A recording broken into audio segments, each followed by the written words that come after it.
దేవుని స్తుతించాలి. ప్రతి ఒక్కరు కూడా మోకరించాలి.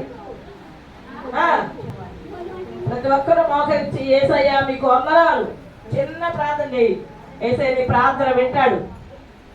మోకరించాలి, మోకరించి ప్రార్థన చేసుకోవాలి. ప్రతి ఒక్కరు కూడా యేసయ్యకి వందనాలు చెల్లించాలి.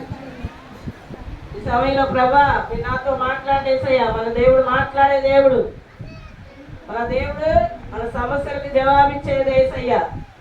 నీకు జ్ఞానం కొదువుగా ఉందా? నీకు తెలుగు రావట్లేదా? నీకు మ్యాథ్స్ రావట్లేదా?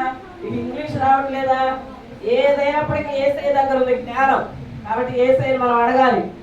మన దేవుని సన్నిధికి వచ్చేది దేవుని ఆశీర్వాదం పొందడానికి. ప్రభా నీ బిడ్డగానే నేను జీవించడానికి నాకు సహాయం చేయండి యేసయ్య. నా హృదయాన్ని నీకు ఇవ్వడానికి నాకు సహాయం చేయండి యేసయ్య. ఈ లోకం నాకు వద్దేసయ్యా, ఈ పాపం నాకు వద్దేసయ్యా.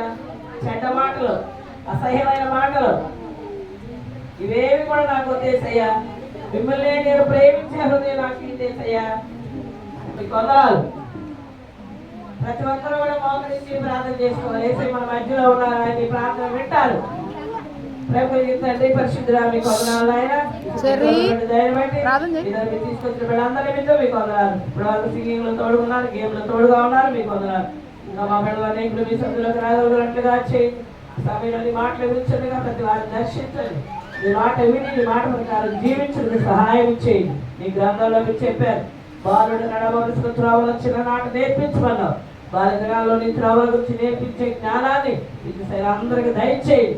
మీరు మమ్మల్ని నడిపించి మహిమ పొందమని వందనాలు చెల్లిస్తూ ఖైదీను ప్రభు ఎంతమంది బిడ్డలైతే మీ సన్నిధికి రాలేకపోయారు యేసయ్య, అనుకరించి క్షమించి వారికి మరొక కాలను దయచేసి మీరే నడిపించి మహిమ పొందమని వీళ్ళందరినీ మమ్మల్ని విహేస్తానికి అప్పగిస్తూ ఇతర దీవుల ఆశీర్వాదాలు వీళ్ళకు దయచేసి విద్యావంతులు, జ్ఞానవంతులుగా, ఆరోగ్యవంతులుగా, మరి ముఖ్యంగా మీ అందరి భయంతో కూడిన భక్తిని కలిగిన వారిగా జీవించి మిమ్మల్ని మహింపరచండి, సిద్ధపరచమని యేసు నామమున అడుగుచున్నాను తండ్రి.